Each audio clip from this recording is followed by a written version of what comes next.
Yeah. Tonight's topic, relationship green lights. Hmm. What's up, Blueprint family? How y'all doing today? Thank you all for joining the show. We did receive a question in our Wife Economics submit a question, and today that is a first. So thank you for submitting that question. And my wife is going to go ahead and elaborate on that question. Yeah, okay. So you want me to read the So, question? I'll read the well, question. I'm going to pull it up on the screen first. I want to share the screen. Sharing our screen. Yeah, Yeah, okay. So and, here we and go. so it reads: Do you have a Oh, I'm sorry. Do you serve a divine husband course so men know how to treat their partner? Or are you just fixated on quote unquote fixing women? Yeah. Well, that is a great question. I want to zoom in so people can see. There we go. And I can also see. So, the question, do you serve a divine husband course? Well, no, not in particular. I think that the manosphere so far has offered a lot of great tools for men to better themselves. Though a divine husband course is very interesting take on that, but thank you, first off, Sophia, for your question. That is a great question. And in particular, I like that you went ahead and initiated the idea of knowing more, wanting to know more. I think, especially as wives, sometimes when we get into situations, especially if we're younger, we're not, and we didn't see examples of a healthy relationship or how to navigate as a wife, it can be quite difficult on understanding you, your feminine abilities, and how you can work in unison, in unity with a man. So I did take some notes on this because I really wanted to dive into this and give you the acknowledgement that you do deserve, because I do hear you and what seems to be frustration at your husband not caring for you the way you want him to, or loving you the way you want him to. So I hear that. And it's real, and we're all entitled to feel the way we feel. But I think the most important thing that the Wife Economics course focuses on is not fixing women, but helping them to gain a deeper understanding of their own powers. Your ability to initiate and ask this question is a prime example of your ability to step forth into change. So, in particular, I do not want to blame men or women for all the problems that we see going on within the disharmony between men and women, what seems like. Um, but I also, at the same time, don't want to put all the work on us as women to fix our relationships. Men either. I don't want to put all the work on them either. A relationship is really two people who come together to work on things and to build a relationship and work together, put in work together. That's very key and very important. But in particular, we must acknowledge the reality that there are times where we, or in particular, one partner or spouse, is better equipped to bring about, thank you, to Oh, bring about positive change within a relationship, and to even cultivate an environment where you can transform not only your life, but all of your relationships by simply acknowledging that everything starts within. So, wife economics really just recognizes the innate, natural, unique, divine qualities that all women have been given and ingrained deep within us, that actually helps us in our ability to be nurturing, to be inspiring, to being caring, to being empathetic, to being understanding, to being patient and being kind. I think all of those qualities, I don't know if you're a mother, but if you are a mother, I'm sure you have cultivated those qualities when you raise your children, because naturally, as a woman and as a mother, you take on those qualities for your children. Now, in the same manner, I hear men often say, well, a woman will never love you like your mother. That's not true, when the sense of, if a woman can acknowledge her divine femininity within herself. And please understand, femininity, I'm not talking about beauty outwardly. I'm talking about beauty within, acknowledging who you are as a woman and your natural beauty inside, being kind, being loving, being empathetic, being understanding. Those abilities, how we can nurture those skills within us naturally to get more, not only from our man, but just more in general from what we want from life. Another point is that Wifeconomics looks to educate, because through proper education can we elevate ourselves to the higher level of what would be a solution if you are in a state where you are at a problem. So where you are at now, what if I may, I guess, assume, is a problem. But if you could allow yourself to just step above into the power that you have within you, to recognize there were things that I loved about my husband, or else I wouldn't have married him. Hopefully you have that. If not, then we have a bigger problem than, we can get into, because choosing is a big part of a woman's ability to go into a relationship without fear. If she can choose wisely, she can then trust and lean into her husband to lead and guide her in her relationship.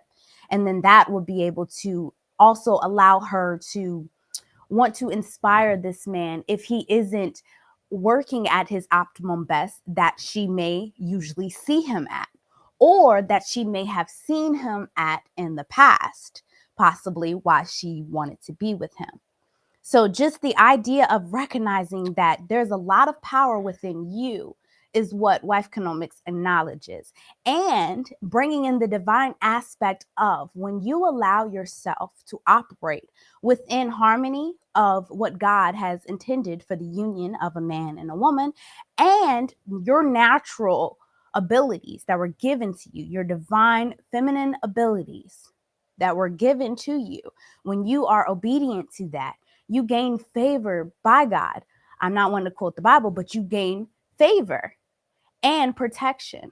So, as a wife, if your husband so happens to fall short of his duties, but you are able to remain strong as a steady cord within the harmony of the relationship, your husband is then able to bounce off of that and, in a way, bounce back, because you aren't contributing to the disharmony, but instead recognizing your ability to stand strong in what you are supposed to do as a wife. So that's just another point on that. And then also, acknowledge your integrity, and your boldness to do so will also help you gain the confidence in your abilities to inspire your husband, gain the confidence in your abilities to direct and encourage growth within your relationship. One person, I know we all think, oh, one person can't do much in a two-person relationship. You'd really be surprised how much our outer relationship reflects what's going on within us. So if we can focus on the things within us, cultivating an environment of peace, an environment of patience, an environment of hope, an environment of just kindness, and able to, the ability to sit back and allow the solution to take place, not create resistance and anything that will contribute to the disharmony. But if you can just stand in that ability, you will be more confident when you see the results of the change that will come about. It will. There's no way that you can't change the way you are doing something and there not be a equal effect because of it. That's just, it's natural science. So if you are able to step out of what you had been doing and maybe try something else, you're already married, you're already in your situation, you're here, right? Sickness and in health, to death do you part. That also means you may not be happy all the time. I'm not quite sure your vows. Maybe you did put happiness in your vows, but you're not always going to be 100% happy if you're allowing what your husband is doing or not doing and to impact you and your mental space and your ability to be happy and at peace with what's going on.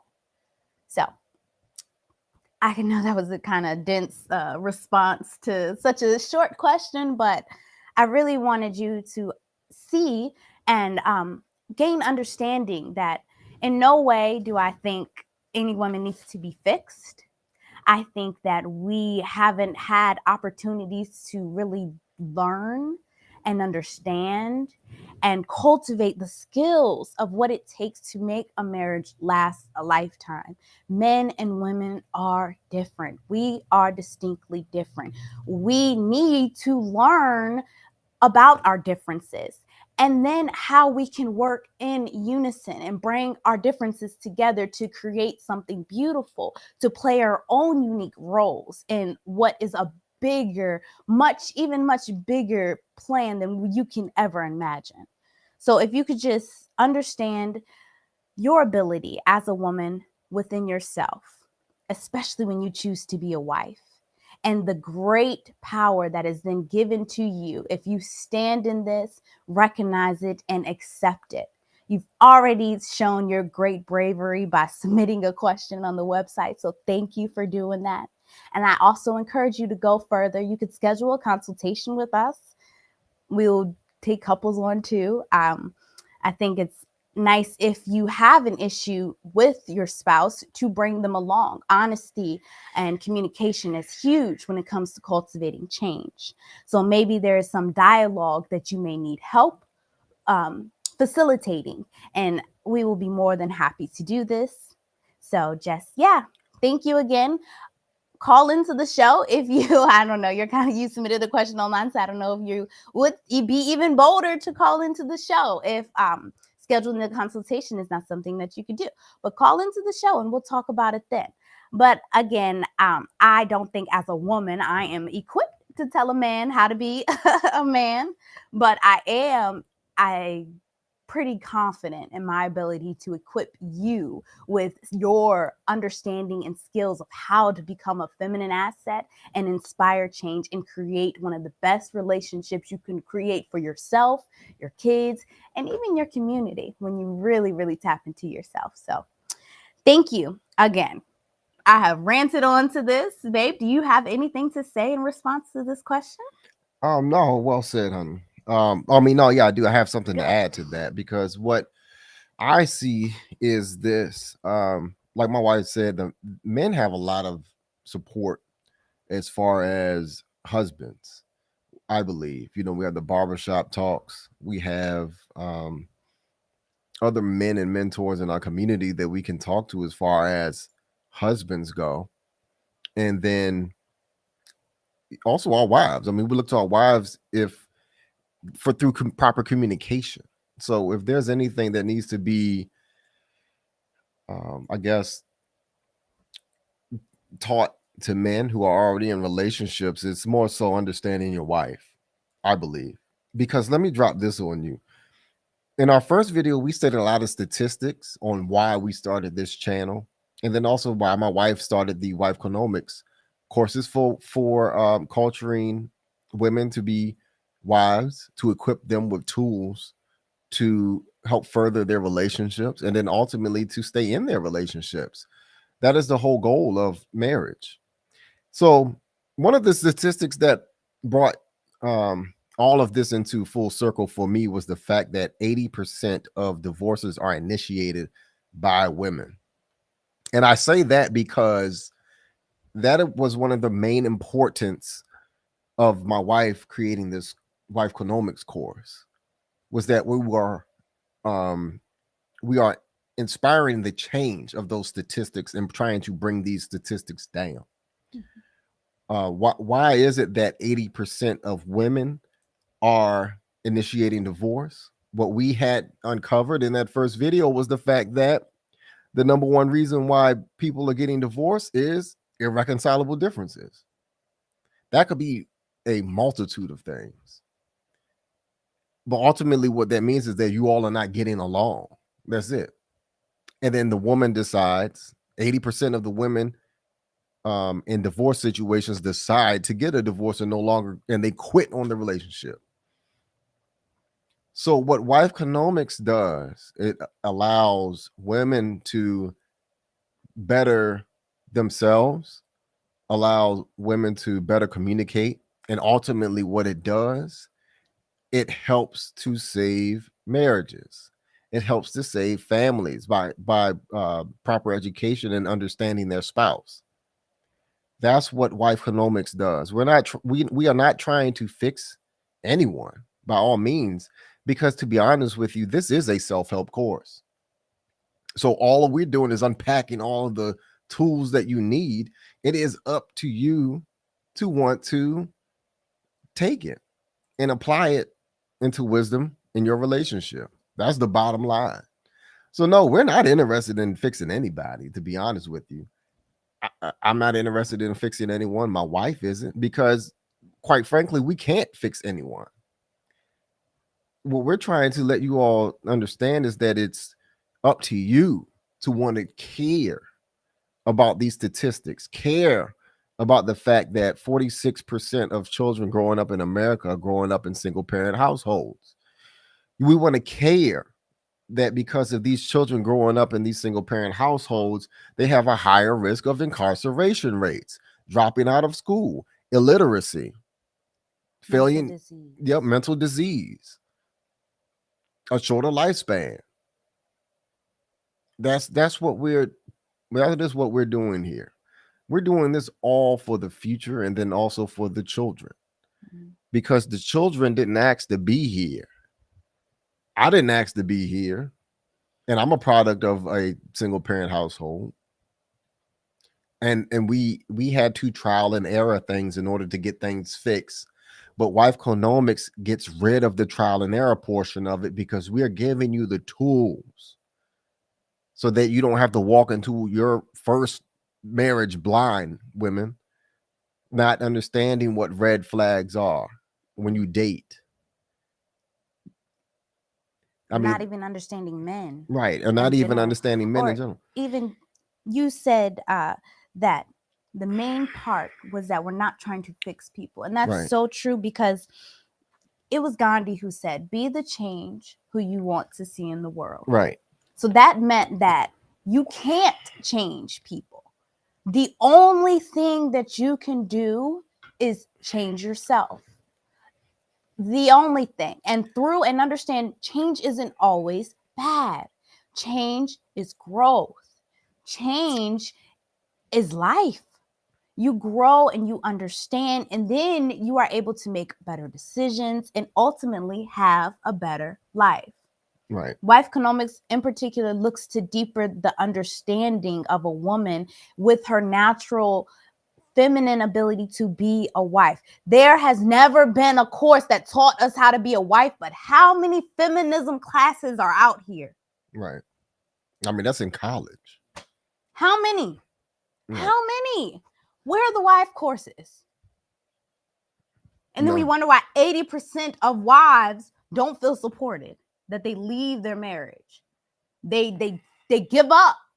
You give up. And I'm pretty sure they didn't want to give up, Right. But you don't feel supported. You don't feel like you know what to do. You don't know what else to do. But give up. You don't know what else to do. Right. Because nobody else has bothered telling us what else to do. But then we wonder why our kids are struggling with relationships, why our society looks the way it does. Marriage is on a huge decline, but marriage statistically is the best way to raise a family. What in the world? Are we stopping the human race? Is that what we're doing? Or are we just going to continue perpetuating this cycle of single family houses, hurt people, hurting more people, or either people that's not even living up to their potential because they didn't have the inspiration from their father in the household. They didn't have the feminine example of seeing a mother being loved by a man, or a father, a man being loved by a woman, being inspired by a woman. Single mamas often have a hard time giving that love and inspiration to their children because they're so worn out. So we're lacking that. We're missing that. But that's what this does. Would you rather read your manual to your camera before or after you started playing with it?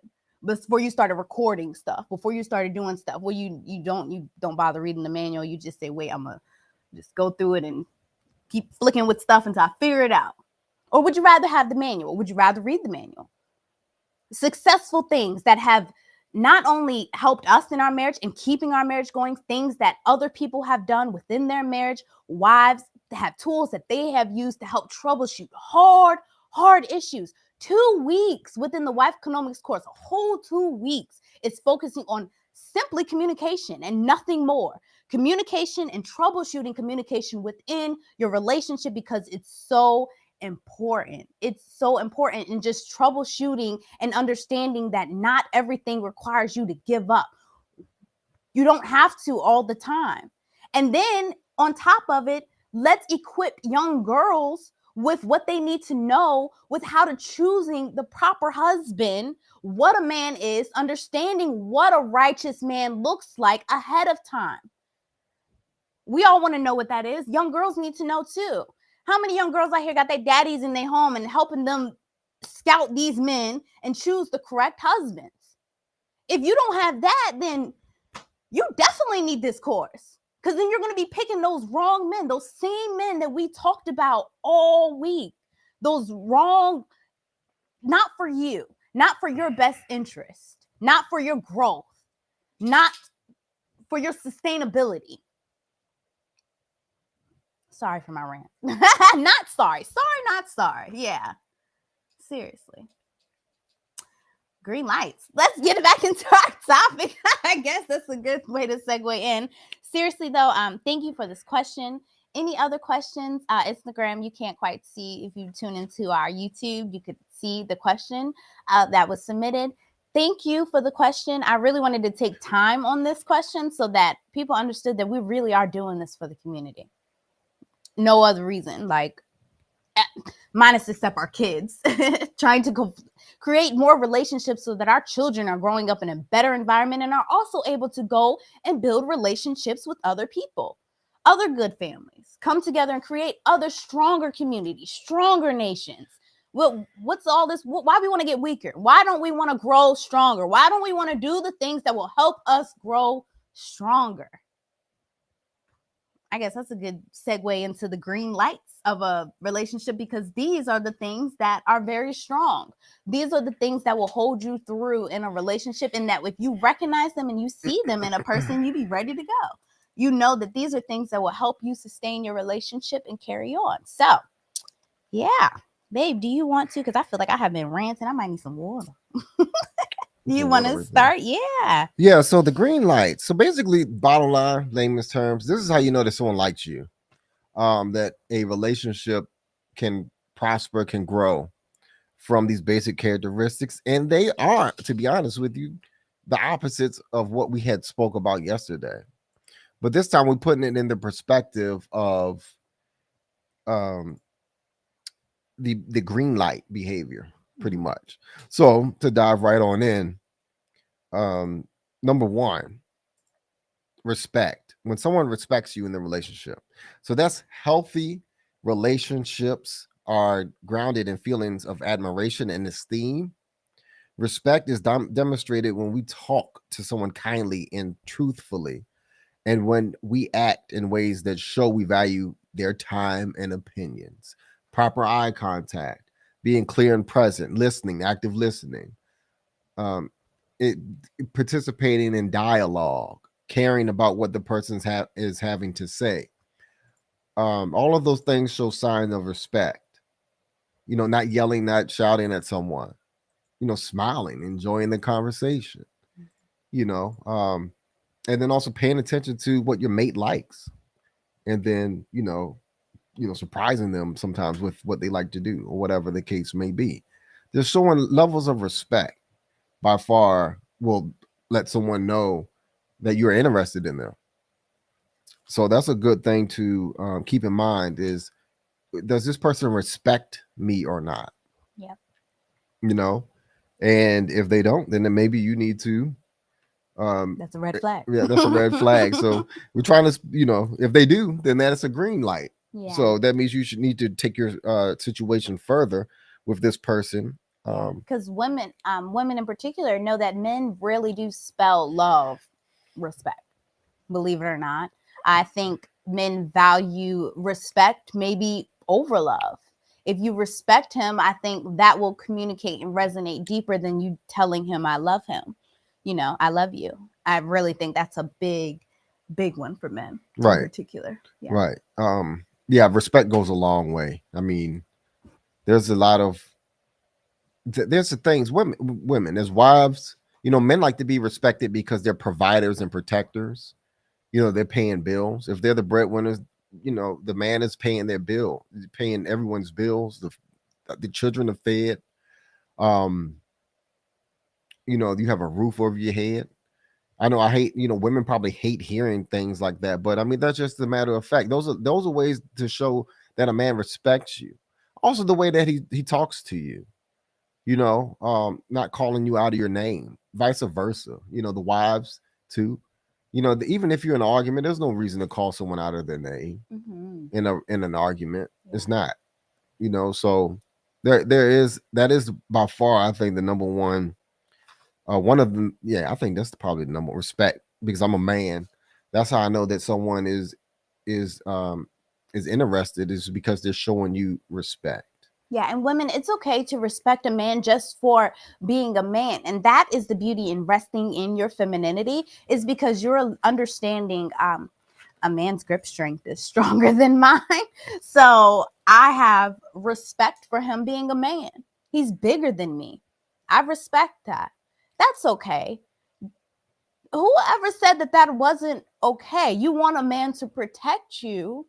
If somebody's busting in your door in the middle of the night, you look to your man to get up because you respect him, or you should respect him as a man all the time, especially when he's protecting you. Keep that in mind. If you want to really show a man that you love him, just respect him for being a man too. Right. Even if he's not the sole provider, even at that moment in time, respect him for, especially if he's your husband, respect him for being your husband. You chose him to be your husband.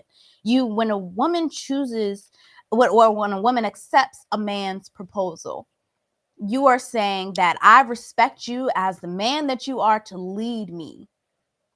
So definitely only allow men to court you who you respect, so that by default isn't an issue within your relationship. Yeah. Okay. And then number 2, trust. When we trust someone, we believe that they have good intentions and feel safe with them. They're dependable, and we know that they'll act in our best interests even when we're apart. Trust. By far, that is a foundation builder of a relationship. Without trust, your relationship will fall apart.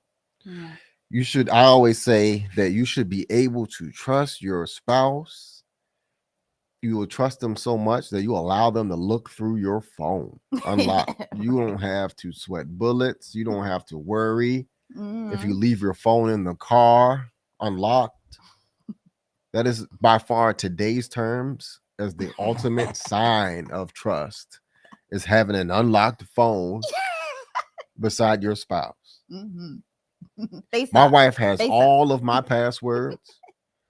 And vice versa. Yep. And I don't care at all, to be honest with you. This is the freest I've ever felt in a relationship, and all of the relationships I've ever been in, to be honest with you. I have nothing to hide in my relationship. That's how relationships should be. You should allow your spouse to be able to go through your phone. Yeah. If you are married, what type what other than I don't know. There should be full transparency in your relationship. Yeah, especially if you're married. Whoa. Married. I understand if you're boyfriend and girlfriend trying to figure things out. I get that. Yeah. But if you really like that person, guys, you really trying to get that woman, and that you're more than like you can't go without her. Let her know that you have that level of trust. You have that unlocked phone trust. Yeah. And we're not saying that just because you establish that freeness that you willingly take advantage of it. And at every moment you're going through your spouse's phone and not giving, you're not allowing that trust to be shown. Because it's a difference between the mental process of letting down the barriers within your head that trust first has to go through in your mind, and then the physical manifestation of the action of you showing, okay, in my mind, I trust my spouse. I don't need to do this.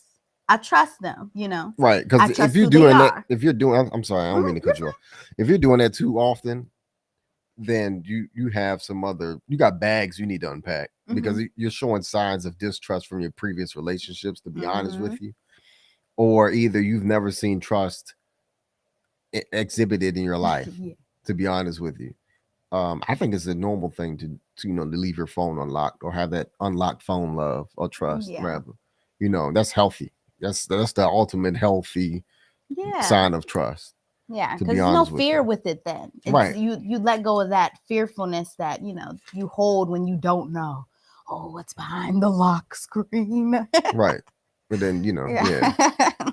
I don't have any, that should be that you need to work. If you don't have that in your relationship, you need to work towards it. Unlocked phone trust, by far. And if you don't have that comfort level or comfort, then you probably aren't quite at that serious point where you're actually looking to be married, legitly ready to be married. Because if you're still trying to be a player, you're definitely not going to be wanting to do that. So just evaluate where you really are at your life, and then be honest and transparent with the people that you're involved with about where you're at in your life. If you're dating other people and you're not there and you're not ready to commit and have your phone open or whatever the case may be, let that person know. Don't be in a relationship. Don't lead a person on. That creates bad karma, and that is a red flag. Don't do that. Just be honest and upfront. And if you are trying to get something serious going, then, be okay with that level of comfort. Right. And if you've broken that trust in your relationship and you're trying to get it back, again, leave your phone unlocked. Guys, women, that's a way that you can rebuild that trust back. Yeah. Just say, hey, honey, I know I messed up this time, but we're going to work on this unlocked phone trust. That's what we're going to do. That's the type of relationship that we want to have. That's how your spouse is real serious or not. And then also that will keep, if you got issues with being trustworthy, that is a way or an exercise that will keep you honest. Because you should only get that one other chance, and then if you break that chance, and that's it. To be honest with you, it's hard. You think it's hard trying to gain trust the first time. Try to gain trust the second time. I don't have any other option after that. Right. To give you, I don't have any other advice to give you after that. Right. Mind you, this is boyfriend girlfriend type stuff we're talking about, not like husband and wife. I mean, even husband and wives. Yeah, just dropping it though. You would really have to fight a little more, I think, with a husband and wife relationship than I think with a boyfriend and girlfriend. Because if you don't trust a person in your dating relationship, you certainly should not get married. That is by far bad thing. Right. Like, if you haven't recognized, in fact, all of these green lights that we go through tonight, do not marry this person. Do not bother continuing to get into a deep, serious, long-term, committed relationship with this person. It's just not worth it. So yeah. Next up is communication. Of course, big green light. If you have healthy communication. So good communication means being straightforward, even when it's uncomfortable. So going back to what I had said previously, guys or women, if you aren't quite sure where you are in your relationship, be straightforward and honest with this person, even through in the dating stage, because that straightforward and honesty will help you further build a foundation of being comfortable with such directness, so that you can keep that and have that in your marriage. Because I think that's really important, because in a way, that's how a person can better understand and absorb what you're feeling, what you're saying, what you're thinking, and what you really mean when you're able to be direct and not beat around the bush, use a whole bunch of metaphors, generalizations, things that don't really get your point across because it's not straightforward and direct. So that's a very good way to be, healthy when it comes to your communication. But also, too, talking frequently, openly, calmly, and respectfully, and rationally are all healthy ways to communicate within a relationship. And if you see that this person who you are dating is doing this, then yeah, that's a green light for sure. Right, most definitely. Yeah, by all means, be available to communicate. Um, by far, if you're able to text the person you're dating and they respond back, Yeah. and they're very consistent in doing that, calling them, and they answer the phone, and they're very consistent in doing that. That's a green light for a relationship that will grow. Now, if you're having issues to where they just ghost you, and then they're controlling the line of communication, that's a red flag. Stop. Don't even try to pursue that. More than likely, what's going on is that they are dealing with multiple other people, and especially if you're getting blown off and they're saying to you, "Oh, you know, you couldn't reach me today because I was helping my mother or doing something else." No, that may be a sign of red flag too. So, if that person is really about you and they want to go further with you, they will be mindful of when you call, give you a call back, make sure, and they're consistent within the time of communication. Of when you reach out to them, they reach back to you. It's consistent all the way through. Because a lot of people play these crazy games, these phone tag games when they're trying to avoid somebody. In all actuality, they're dealing with somebody else. That's just the hard truth of it. So yeah. So that was proper communication, what talking frequently, that's consistency, openly, calmly, respectfully, and rationally. By far, those are good signs of communication. Okay. For honesty. Good communication is also about being honest. That means telling the truth and all of it In a timely in a manner. timely manner. Yep, don't break it up. I'm gonna tell a part of the story this week. And then, oh, by the way, you remember what had happened? I forgot to mention that such and such happened, and you saying this a week after. I think that's pretty much straightforward. Honesty. That is the foundation for building trust. Trust is a foundation for relationships. Honesty is a sign of integrity. That is a personal trait. Everyone should practice honesty. That's one thing I do not like.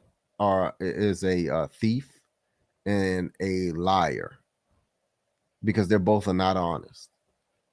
And if you see any of these signs in the person that you are interested in, as far as dealing with honesty, and they're not honest with you, are why would you be so hard pressed to continue having a relationship or giving this person any drop of your time? Is it because they look good? No, I'm sorry. Honesty. If you can't have honesty in your relationship, then you're going to create a lot of doubt and fear moving forward and dealing with this person. Ultimately, you're building trauma and hurt. So you're going to, after you get out of this relationship, you need to seek some sort of help. If you go that far and that long in that relationship, because it's not going to be conducive or constitute to anything that is good. Yeah. So honesty by far is one of those characteristics that you need for good communication. Bottom line. Yeah. And even I think to just start off a relationship, honesty is important because it sets intentions. And when you have gone into the relationship and you have set honest intentions about what you're doing, where this is going, it creates a great solid foundation for you to build upon, because then that honesty will, it should turn into kind of like a transparency to where you can then respect this person even more, because you know their intentions and you know how they behave and they communicate with you openly. That's honest. So that then you create, it's like cultivating an environment where the relationship will continue to grow. All of these things have to be, I think, openly and present within each other and working as one, really, because you need honesty in order to have trust, in order to have good communication, like you were saying, like in order to have respect. Right. So, One good test of honesty, or one good thing to do, to be honest, now that you know about dating with intention, when you go and date somebody, don't ask those fluff. I mean, you can ask those fluff questions like, "What's your favorite color? Um, what's your favorite season? What's your favorite food to eat?" But also ask them, are they dating with intention? what are their intentions? What are your what are your intentions on dating me? Mhm. Or why ask that question and see if they're honest. See their body language. If they're looking all around and be like, oh, where that question come from, that may show signs of that they may have other intentions or may not be honest about why they're approaching you. Mhm. um you need to be mindful of body language, because body language will let you know how honest they are when they give you their answer. Wifeconomics.com. We spend, when I was talking about the whole 2 weeks of communication, Mhm. part of that, we go into recognizing what nonverbal cues take place. What do they mean? Common ones. I mean, detective stuff like they literally use when they're watching and analyzing a person, just so that you can be aware of it. Not to be creepy, but so that you can garner a better understanding of what could really be going on within your relationship for your own protection. And then also for your own ability to create a solution that needs to be, if there needs to be. Right. So, I mean, because those, you're giving women detective skills as far as recognizing lies. yeah. You don't need a lie detector to recognize lies. You don't. You really don't. Mm-mm. You can see the expressions on someone's face. Yeah. So with those skills, you can get out of being all giddy and all excited at the date, and then adjust and become real serious about the person that you're communicating with and going on a date with, because you really don't want to waste your time, ladies and Mm. men. You don't want to waste your time while you're dating with intention Right. to get married. You don't want to waste your time on somebody Mm-mm. that you possibly may not you find out later that, oh, this person wasn't being honest with me about why they wanted to be with me. Mm-hmm. You don't want to get that far along and waste all that time.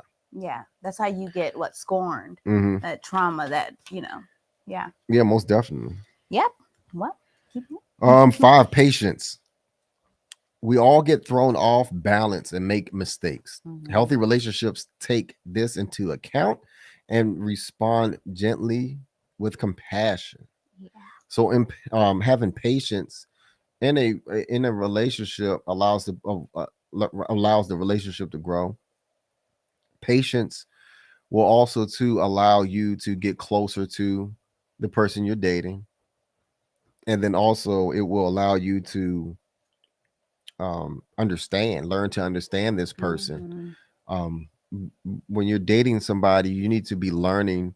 It's not about you, so stop dating because of you. Mm-hmm. Date because you want to learn about this other person. You're interested in this other person. When you find out that you like this person's characteristics and their mindset, Mm-hmm.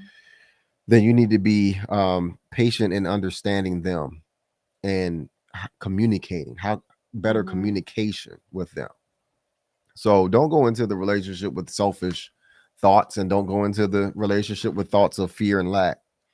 You want to go into the relationship of being interested in understanding my mate Mm-hmm. more every day, Mm-hmm. because what that does, it allows them to be able to safely to communicate with you about any and everything. That's how a relationship is supposed to work, and that's how you get there.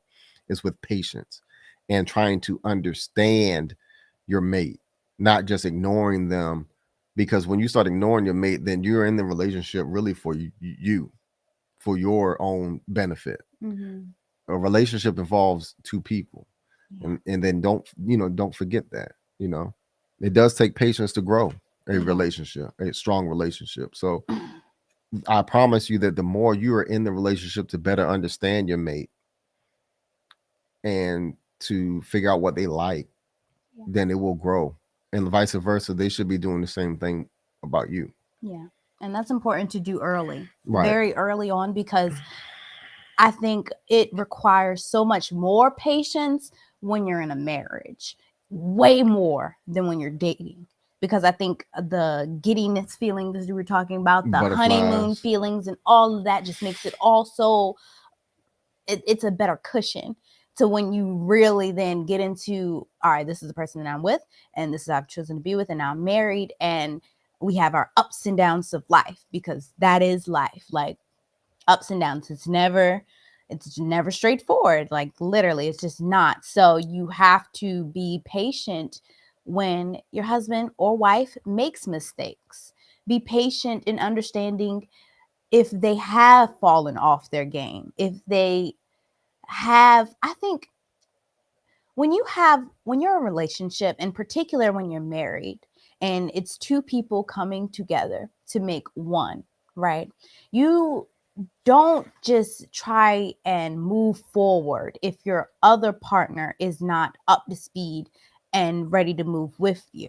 You have to move together and in unison. And sometimes this may require one spouse to be patient while the other spouse, may need to get it together a little more. And that's okay, because we're not all perfect. And to even expect your husband or wife to be perfect is just going to set yourself up for failure and disappointment and heartache, and ultimately impatience, because it just won't ever come.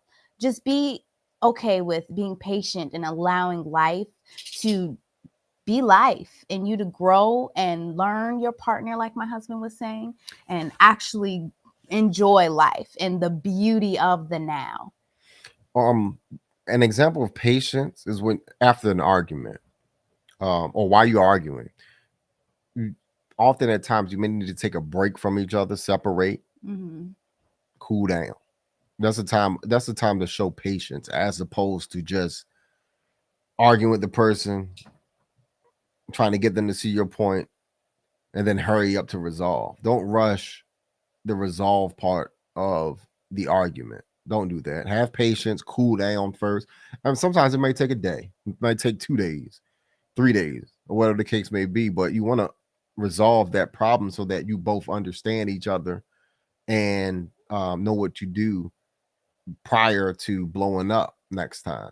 Mm-hmm. Because patience will help resolve arguments. Mm-hmm. It will help you to get to the resolve portion that you are both trying to reach. Be mindful of resolve when it comes to arguing. I know that you both want to vent off and rant first, but while that is going on, after you all get through with that frustration, be comfortable and learn to resolve arguments as opposed to just letting them be, because um, it will help with future arguing, and, and Mm-hmm. and also it will help with the tension that you all have between each other. Mm-hmm. You don't want to you do not want to feel like you're walking on eggshells in your relationship. Don't do that. Patience will help you to resolve. Just remember that. Mm-hmm. And then next, flexibility. Life can be chaotic, but healthy relationships have the ability to shift, flex, and go with the flow. So flexibility, scheduling. When I think of flexibility, I think of scheduling. Things may not always go your way with you and your spouse if you try to schedule a date, or say if it's your spouse's birthday and then you all have some other important thing that you all need to attend. Just be mindful with your spouse and say, hey, I'm not trying to, I know it's your birthday and everything, but you know we will be flexible and try something on the weekend or something like that, Yeah. or next weekend. Mm-hmm. Be understanding to that. Flexibility is real life. Mm-hmm. We can't always do things on at the drop of a dime, at the drop of a hat. Yeah. We all have to maintain flexible in today's world. Mm-hmm. It just shows signs of maturity when we're flexible. It shows signs of understanding when we're flexible in a relationship. Yeah. Flexibility will also allow you to get through troubled times as well.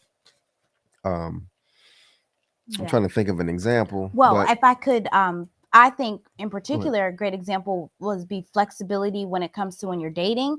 And I think I seen a video not too long ago, a woman in particular, she was saying how she was a single mother and that, she only wanted men to date her if they would take her out and do this thing. She had to do these certain types of things. She wasn't open to doing any other type of things. It had to be on this certain type of, whatever. It just had to be to her liking. I remember what it was. 100%. Do you want Yeah. me to say it? What They were? Well, she had a child, a daughter. Mhm. So she just was searching for understanding in the guys that wanted to date her. That one, she didn't have a lot of time because she's a single mother. Mm-hmm. So and then also too, she didn't just want to go out for dinner and drinks. Right. She wanted to do something. She wanted to do adventurous, something fun because she don't never go out. yeah. Mm-hmm. So she asked for that flexibility of, take me out to go golfing or bowling or hiking or something instead of just dinner and drinks. And then two, the fact that she had a daughter, she doesn't have a babysitter. So she asks that you help her to find a babysitter or pay for her babysitter, because if you want part of her time, then she want you to pay for the babysitter, because she was dating with intention, Yeah. from what I understand. And Yeah. then what was it? Number 3, if you could pick her up. Yeah. Now that's something that, because if you go out, if you go out for drinks, she said if you could pick her up. Yeah. Because she don't want to catch a DUI or anything like that. All of that stuff is understandable, and that's perfectly fine, because what you're doing is that you're negotiating before you make a deal. But I do think this was my point, was a slightly different than yours, is that she needed to be flexible as well, and understanding that these are men who, as much as women don't like to point out the fact that a child does make things harder when it comes to trying to date a woman in general. So if she is on the open market and competing, let's be real, ladies, you compete for your man. If you're on the open market and you are competing against a whole lot of other women who may not have a kid, I understand 100% your need to have a babysitter, your need to not drink and drive, your need to do these things. But I 100% think that a lot of that is your responsibility to orchestrate and to also be flexible in what you expect a man to step in to do, just because this is how your situation is. I think a lot of that has to be done with the woman kind of stepping in and understanding that my situation is unique. So I may need to be a little flexible in my demands, because sometimes this guy that I'm dating may not have the money to go skydiving, because I don't want to go out for a walk in the park because that's boring. You know what I mean? Like, just being open and flexible to what could happen and how things can go, and not so strict on, I need this to be like this, you got to do this, and I want it like this because my life is like this. I think it takes the man and the woman coming together and that flexibility of, how can we work together? How can we both benefit from this? Not so much of, it got to be like this. Well, I mean, I saw it as her open up a means to negotiate. Yeah, but you got to be flexible with negotiation. Yeah, it wasn't much negotiation with that. That was more so her saying this is what she wanted and her stating her reasons on why she wanted that. Well, I mean, I said that there was nothing wrong with that, because I'm gonna tell you this: she's going to get what she get.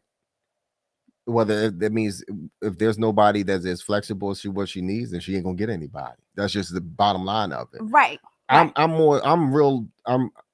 That's how real I am. Is that if your demands are that stiff, then what you're doing is you're, like my wife said, you're eliminating the chance of you actually finding somebody that can meet your terms, Yeah. that can negotiate on your terms. So that's fine with me. If that lady, if that's what it takes for somebody to take her out, she put that out there. Just like that time when I told you I created a solicitation for marriage. Mm-hmm. I had probably some stiff things that were up there. I wish I had it because I could put it up there. Those were my terms to negotiate, and I had people to negotiate with me. Yeah. And you They had asked me about, negotiating power. would you Yeah. do this? Would you do this? Would you do? Or would you accept me with kids or whatever? And I said no, no, I don't. I don't want nobody with kids.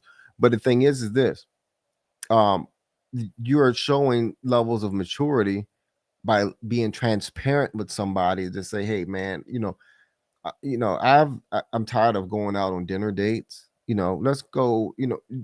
Because dinner dates, you can only but eat but so much, and then drink but so much. If you do things like go to a park and walk and talk, you can really dive into someone's life through good conversation. Eating and talking is more so, it's kind of distracting to me. First of all, you're already hungry. I know this. I mean, I ain't trying to just, Yeah. lay it all out there, but I understand where she was coming from.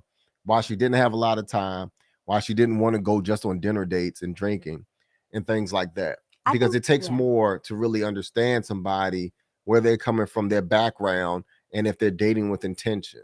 You need to be in different settings. I get it. I totally get it. But also too, what it does, it limits um your pool of people in which you're going to be dating, which is probably fine, because what she's going to That's be not fine. she's going to be weeding out those Pookies and Ray Rays. Yeah. Yes and no. I think that when it comes to negotiating, and you are awesome, this is your field, you are a negotiator all day in your day to day. I think you understand the negotiating power. And when you're negotiating and you come to the table, you know who has a little more power, negotiating power, and who don't got the negotiating power.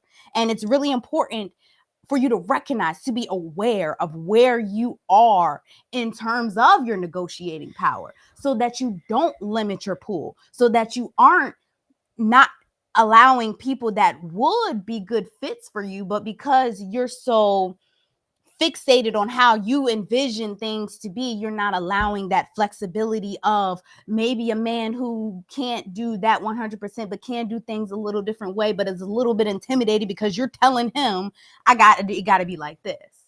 Like, I just really think that's more of a I agree. It's great to be honest and know what you want and to be transparent. But a lot of that, the realist in me wants women, especially women who have children, or women who are at a slight disadvantage towards women who are younger, fit, no kids, whatever.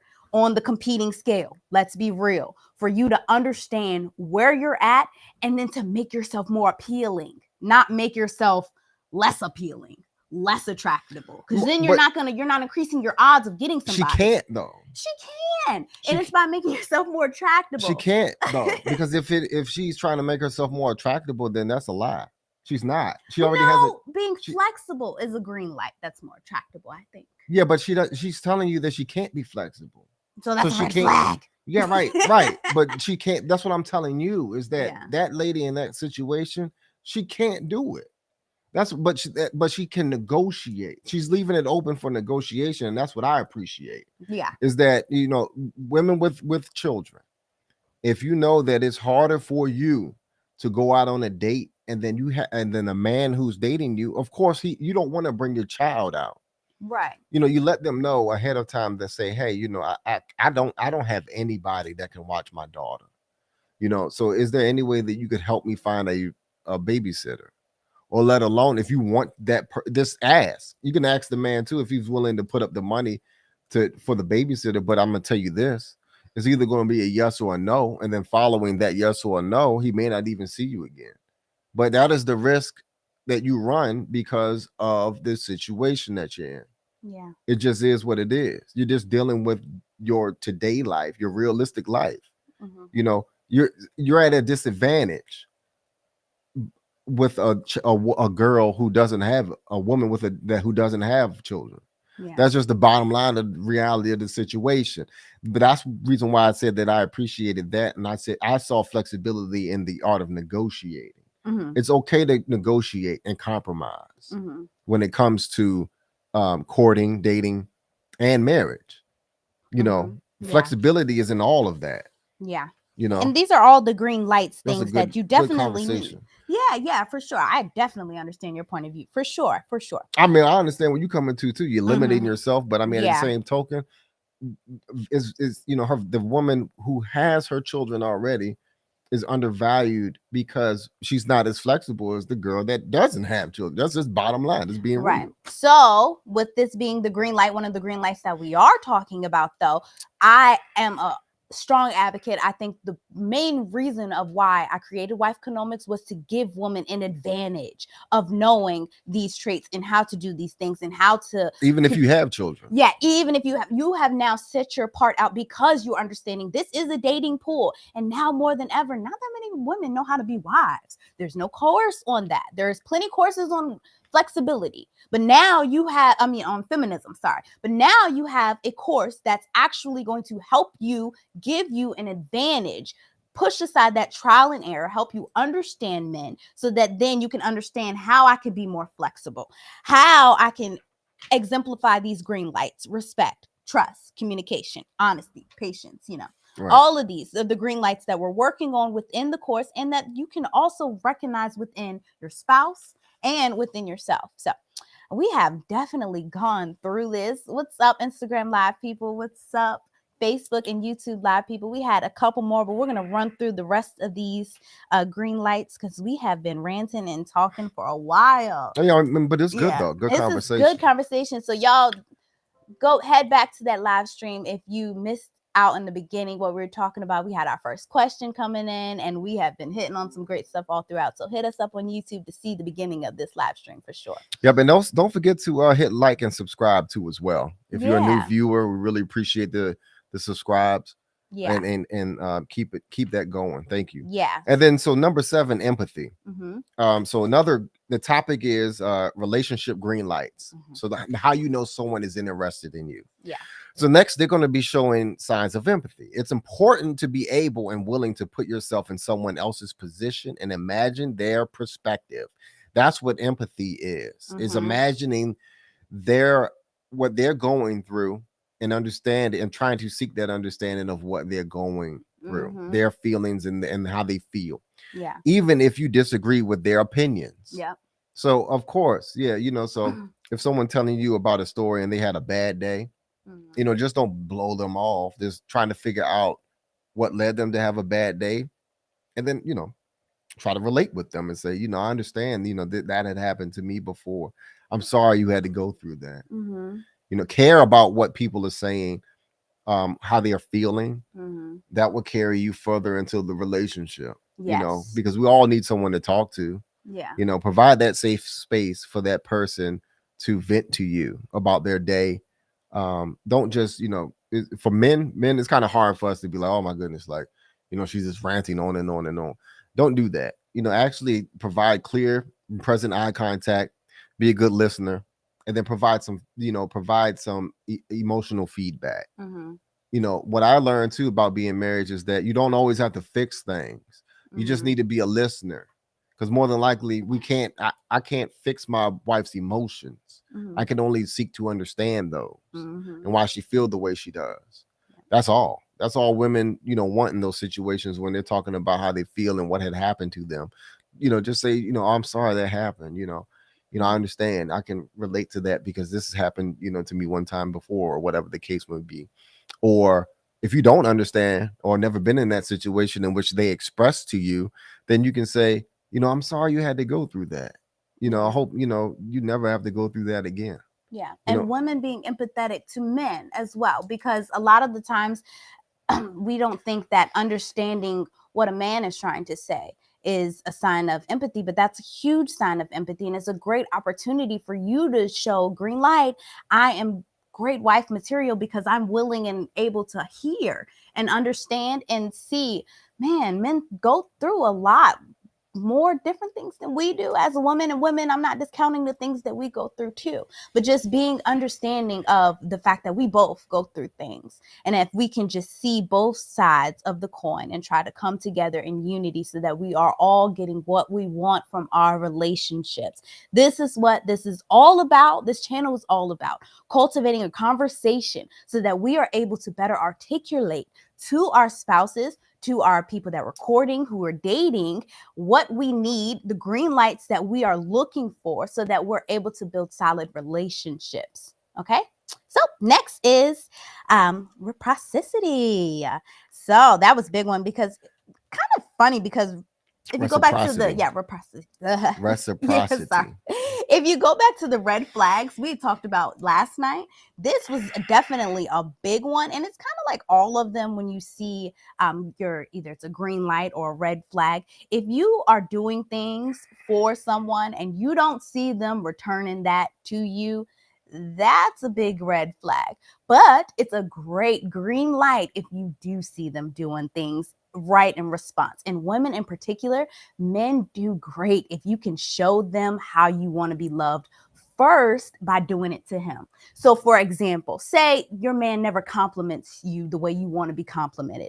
Instead of you just going to him, oh, you never compliment me, why you don't tell me I'm pretty, da, da, da, da, da. Go to him one day and say, honey, this shirt looks nice on you. Just that simple aspect. If he's a good man, he will reciprocate. He will come back and say, honey, that dress looks nice on you. Right. That is a healthy sign in a relationship. If you can be bold in that and give yourself the permission to show your man how you want to be loved by giving it to him first, I'm telling you, you have a great advantage in your relationships. Really. Right. Vibes. It's all about vibes. So basically, you want to get the vibes back that you're putting out there in your relationship. You want that love back. If you're giving off love, you want that love back. You want those compliments. You want those compliments back. Now, because we all grow from that. It gives us confidence in our relationship. It gives us inspiration in our relationships. It gives us it shows interest, that you're showing interest in your spouse or your boyfriend or girlfriend or whoever you're dating. It shows interest. It makes them want to it makes them want to continue down this path with you when the energy is reciprocated. Yeah. It can't be a one-sided relationship where one person is always putting out energy, because what happens is, like a battery, it gets drained. So what we need to do with each other is charge and drain each other's battery. Yeah. So let's, when someone is drained, charge them back up with good compliments and good energy, vice versa, because that's what keeps the reciprocity in that relationship and things interesting in the relationship and keep things balanced. Yeah. Per se. That's what you're trying to seek. You're trying to seek that balance, and eventually what this will be, it will come down to second nature. You wake up in the morning and, see your wife and say, honey, you look beautiful today. You look very nice in that dress. I like that dress on you. It looks fantastic. And women too, sometimes if the man, you notice that he may love you in a different way, that when you get it back, it sometimes doesn't have to be always balanced and equal to where you don't understand love language. So say, for example, your love language is you like to give gifts, right? So you're giving gifts, and your husband gives you like, one or two gifts, but he's doing more things like around the house and, doing more service-based love things, because that's just the way he show love too. Just recognizing that sometimes the way one person give love may not be the same way that you give love, but they are still trying to give love. And so just having that open line of communication. If you are maybe a little confused, so I'm like, hey, I would like you to do a little more of this. How come you don't do a little more of that? Just being open and transparent and honest. One of the other green flags we talked about, being honest on if you are receiving the type of love that you are looking for back in return. Yeah. So. But reciprocated energy is by far one of the a top green light. Yeah. That someone is interested in you. That same sort of energy. Match that energy. Ain't that what they say? Right. So, I mean, it goes beyond the butterflies in the honeymoon phase, Yeah, that's even great point, because after that dating and that initiating of, oh, I want to do this for this person, I want to love you like this, and love, love, love, love, love, how much of that can you still do in a marriage when all that has kind of died down? You still are very much excited to be with the person, but it's not that same butterfly, lovey feeling. Are you still remembering to be loving and caring and give those things that you know will help benefit your relationship, because you then get them back as well? So definitely to remember to keep those in mind at all times. Right. Because that's a way that you can rekindle parts of your relationship, is by reciprocity. Yeah. You know. Definitely. Especially if you let something die and you don't keep going. Yeah. Pick that back up. Yep. Appreciation. Number 9. Appreciation. Noticing someone's kind actions and then intentionally expressing that gratitude lets people know that they are being seen and valued. Yes. So appreciation, that's simple and plain. You know, just saying thank you. You know, I really appreciate you taking care of the kids. I know it's a hard job, you know, and while I'm off at work, you know, I know that you may need a break sometimes, but being a mother is hard, and I appreciate you for that. And I appreciate you for acknowledging that. Simple conversation. And that's okay to acknowledge just somebody listening, somebody giving a compliment, somebody being kind, somebody doing something for you that, you know, you may not ever appreciate because they always do it. I've realized that a lot of times, women, if you really, in particular, in my wife economics course, we talk about what troubleshooting within a marriage or in a relationship in general.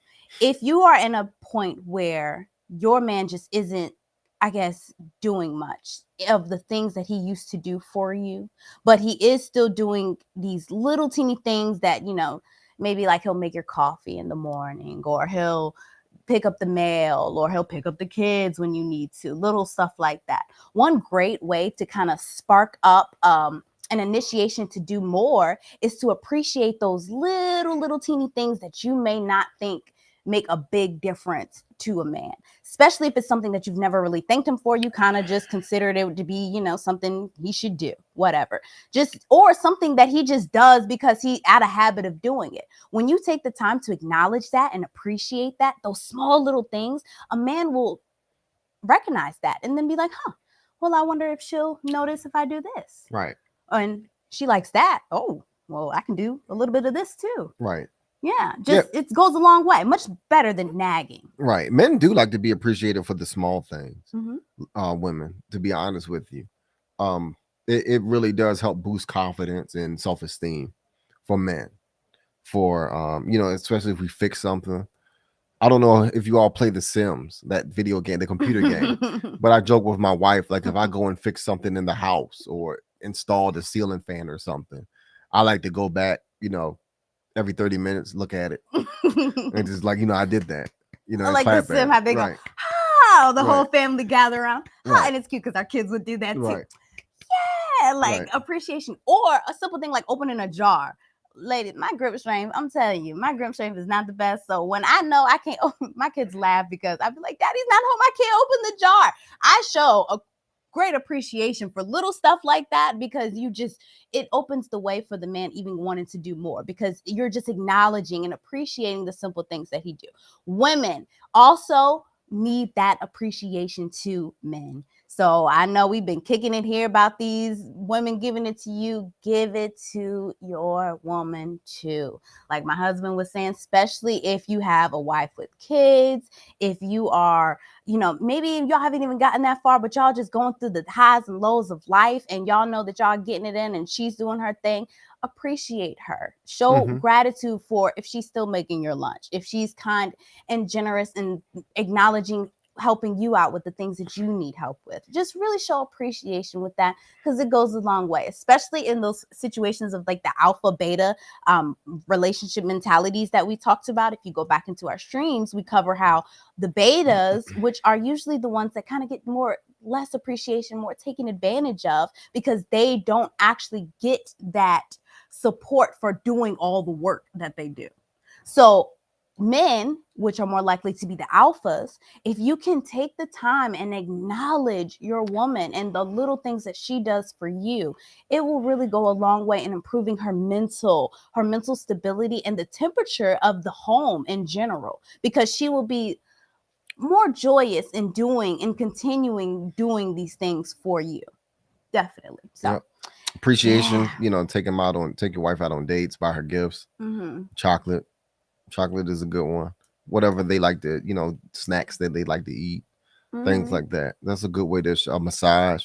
Give your wife a massage once in a while, or your spouse. Mm-hmm. They will greatly appreciate that. Hot, bath water and things like that.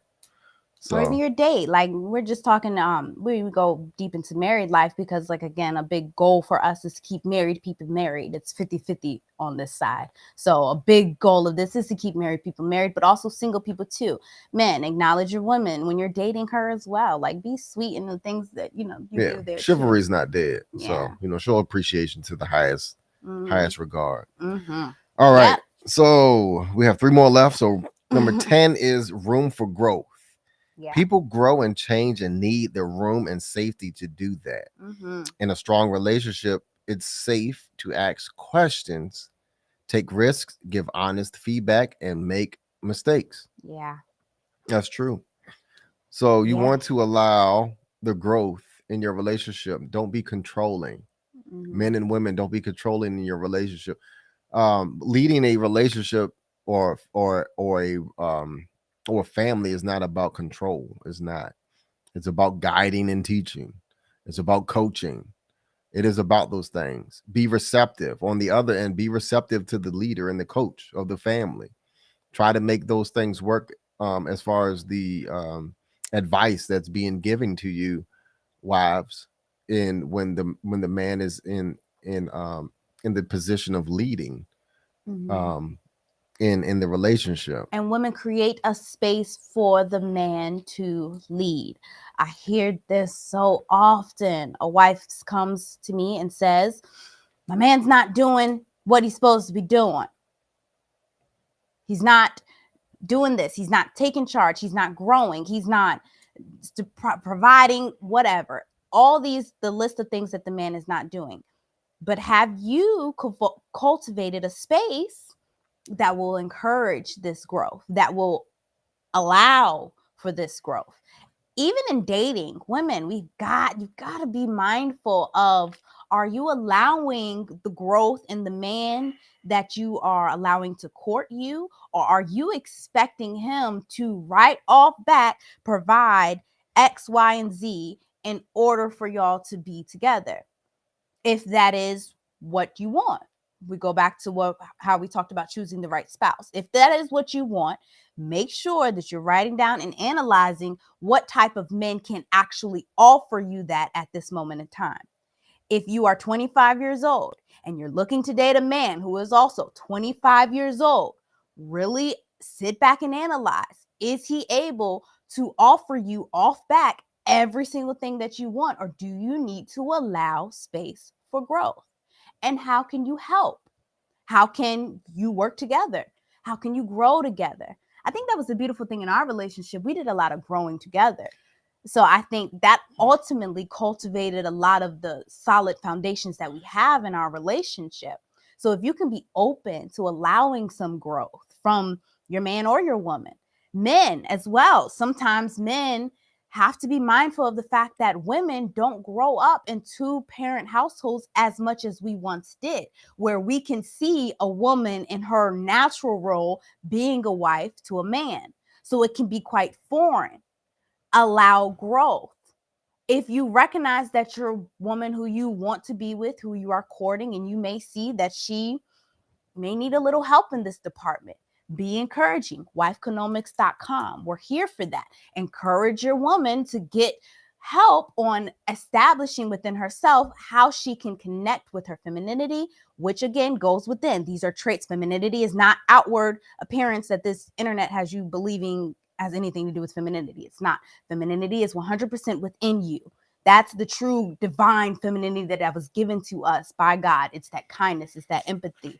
All of that is within us. So Yeah, definitely taking the time to allow growth for women as well, and to come into being great wives, men being great husbands. Allow that. We all deserve that. Yep, and learning from your mistakes. Mm-hmm. All right, so number 11, individuality and boundaries. It's also safe to be distant individuals with separate interests, distinct individuals with separate interests, goals, friends, and hobbies. Mm-hmm. It's important that these differences are appreciated and encouraged. Make sure that they're positive things, though, Mm-hmm. that you both can appreciate Yeah. from one another. So you might Yeah. have, your spouse might like to do art and Mhm. paint and things like that, or Work on cars or or write books, or Mhm. or the man might like want to he likes to practice his marksmanship, like to go hunting, fishing, go to the gym, exercise, things like that. So respect those individualities and those boundaries as well. Or video games, I like to play video games and stuff. A good stress reliever for me. Mhm. So and the wife may need some time just to take a break from the house duties, from the Mhm. children, things like that. So men be supportive in that as well. Yeah. Respect that. Yeah. Individuality. And boundaries as well can take with I think it's important to recognize what you need for self-care. That's why the whole first week of a Wife Economics course, we recognize within yourself the things and the boundaries that you need to feel whole and healthy and safe in a way. So if you understand, for example, if you're in an argument, you like to have your space so that you can process things.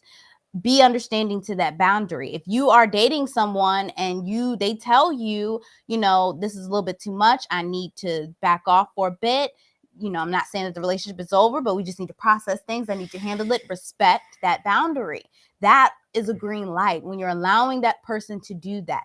That, in fact, helps cultivate the freeness of the relationship, where the person will feel free and not constricted to just doing things a certain way that you like it, but free to be themselves and free to cope with things the way they cope with it and be supported by you. So that's a huge green light if you can respect somebody's individuality and their boundaries. And then 12, healthy conflict resolution. This is the last one. Yeah. Even the strongest and healthiest of relationships will have some disagreements. Being able and willing to discuss things that are difficult or upsetting, while at the same time remaining respectful, empathetic, and empathetic keeps relationships resilient. Yeah. So, healthy conflict resolution. Like I said earlier, if you're in an argument, have the mindset that, okay, the whole goal now that we're in this argument is to resolve the argument. Yeah. Because what it does, it helps to prevent future arguments on the same topic over and over again. It does. It really does. And then also too, it shows unity and strength in your relationship, that resilience that you all can get through anything, because you can. Like I stated before, the number one reason for um, divorce is irreconcilable differences, and it's because you all are not conflict resolving. Mm-hmm. You're not resolving conflict. You're agreeing to disagree and just ignore Yeah. problems. Yeah. You can't do that. You also have the conflict resolve. Yeah, and that can be seen in the beginning. Yeah. Yep, it sure can. Well, this has been a great show. Instagram live people you are not able to see, but earlier we have our wifeconomics.com/submit a question. So if you are shy to hit that join the live with us and you need some type of help, support, assistance, or if you just want to share a great win for your family, your marriage, things that have worked in your relationship, this is a platform for that. So we invite you to please wifeconomics.com/submit a question or request to join the lives Monday through Friday, or check out our YouTube, Blueprint Family Jewels. If you want to go back to the beginning of this stream, you will see our response to our first question from our website. So that was super exciting to have today. So Yep. Yeah. Thank you all for coming out tonight. See you all tomorrow. Good night. Peace.